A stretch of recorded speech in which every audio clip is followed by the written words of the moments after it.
Salut à tous, c'est un réel plaisir de se revoir aujourd'hui pour une nouvelle vidéo sur le décryptage de crypto-monnaies. J'espère que vous allez super bien. Alors les amis, qu'est-ce qu'on a sur le marché aujourd'hui?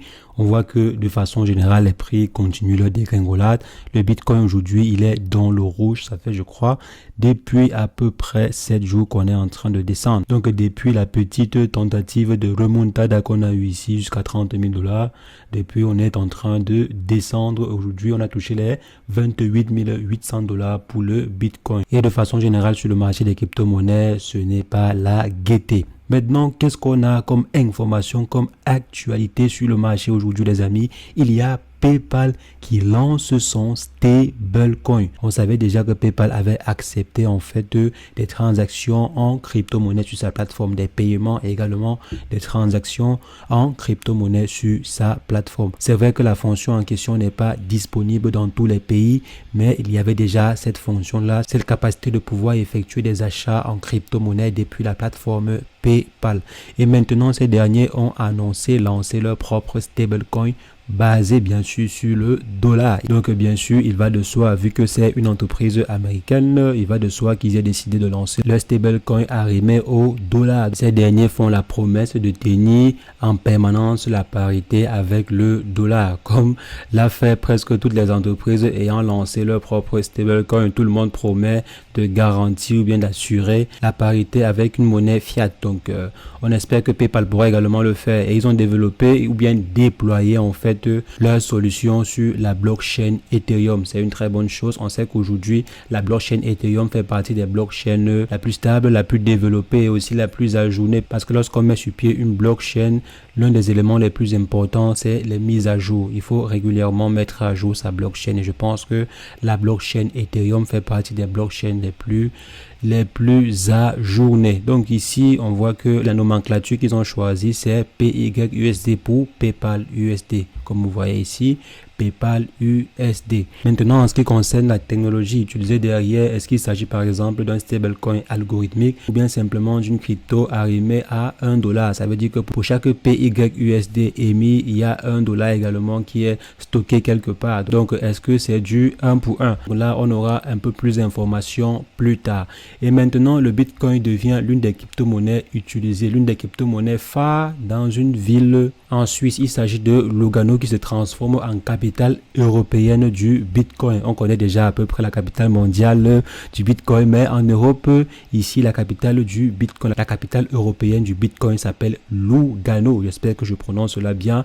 Ici, à Lugano, il est possible d'effectuer ses achats, voire même commander du McDo avec des crypto-monnaies. C'est pour vous dire à quel niveau ces derniers sont. Ces derniers ont poussé le bouchon un peu plus loin. Donc, il est possible à Lugano d'effectuer des achats, de pouvoir par exemple faire ses courses et bien plus encore, même manger simplement dans un restaurant en payant avec des crypto-monnaies. Je pense personnellement que de plus en plus de villes de ce genre verront très certainement le jour en Europe et également de par le monde entier. Maintenant les amis, l'un des pionniers du Bitcoin, donc quand on dit pionnier, ceux qui étaient derrière le Bitcoin il y a de cela plus de 7 ans. Donc il s'agit de qui? Il s'agit de Adam Black, prédit le Bitcoin à 100 000 $, donc avant même le prochain halving. Donc là, aujourd'hui, nous sommes en train d'attendre le prochain halving pour, par exemple, espérer une certaine croissance du prix du Bitcoin ou bien des crypto-monnaies de façon générale. Mais là, ce dernier donne son point de vue et nous dit que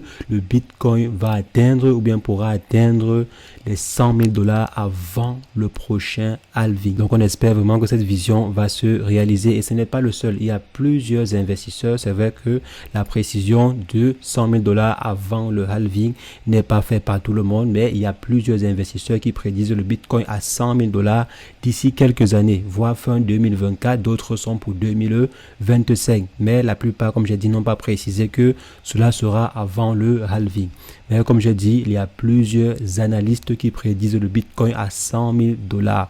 J'ai également lu quelque part que le Bitcoin pourra atteindre les 500 000 $. C'est vrai que je n'ai pas enregistré l'article en question, mais il y a des gens qui croient que le Bitcoin pourrait atteindre les 500 000 $, voire même les 1 million de dollars pour certains.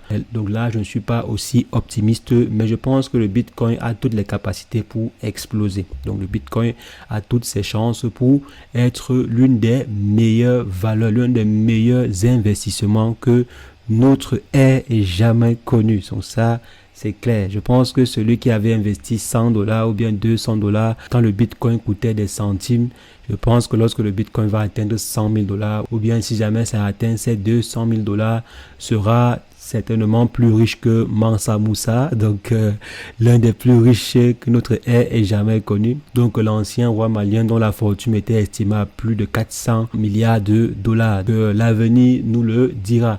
Il y a aussi la Croix-Rouge qui commence à accepter des dons en crypto-monnaie. Donc les choses vont vraiment vite pour le secteur des crypto-monnaies. Pour ceux qui pensaient qu'il fallait encore plusieurs années pour que les choses bougent, non les amis, les choses sont en train de bouger aujourd'hui. Donc là les amis, on voit par exemple la Croix-Rouge, on connaît très bien la Croix-Rouge, fait partie des organisations les plus importantes au monde, accepte les dons en crypto-monnaie à Singapour. Donc il s'agit en fait de la Croix-Rouge de Singapour. Si jamais vous souhaitez faire des dons à Singapour, vous avez la possibilité de pouvoir le faire avec des crypto-monnaies. C'est une grande nouveauté. Je suppose que Singapour n'est que le premier pas. Il y aura également plusieurs autres villes ou bien plusieurs autres Croix-Rouges qui vont accepter des dons en crypto-monnaie. Ceci n'est qu'un processus. Et maintenant, les amis, pour finir, il y a la Russie qui a fait le grand pas. La Russie a dévoilé le logo et les frais de commission pour le rouble numérique.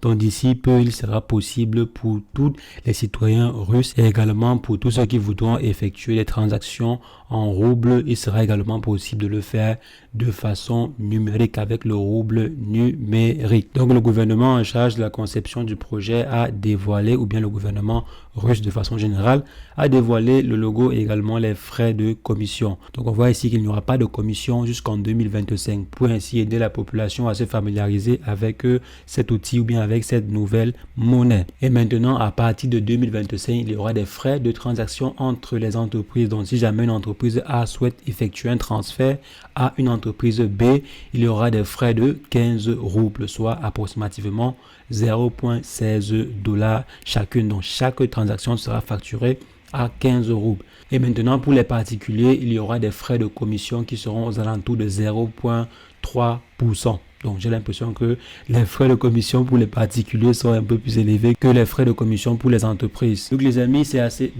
les choses vont très, très vite du côté du gouvernement russe. Et je pense que ça va également vite du côté de la Chine et même aussi du côté européen parce que d'ici peu, ils ont annoncé d'ici 2024-2025, on devrait déjà avoir l'euro numérique. Donc d'ici 2024-2025, l'euro numérique sera disponible, le rouble numérique sera également disponible et sûrement le yuan numérique sera aussi disponible. Bon, pour le dollar numérique, il existe déjà, il y a énormément de stablecoins sur le marché. Donc le gouvernement américain n'a pas vraiment besoin de créer son propre dollar numérique. Il suffit simplement de bien régulariser les entreprises qui détiennent des dollars numériques actuellement, des stablecoins USD actuellement si et le taux est joué. Donc le gouvernement américain n'a pas besoin de se tracasser l'esprit pour mettre sur pied un stablecoin numérique. Les entreprises privées ont déjà fait tout le job. Donc les amis, c'est ce que je voulais rapidement partager avec vous. On va se revoir très prochainement pour une nouvelle vidéo sur le décryptage de crypto-monnaies. Mais entre-temps, portez-vous bien. Ciao, ciao.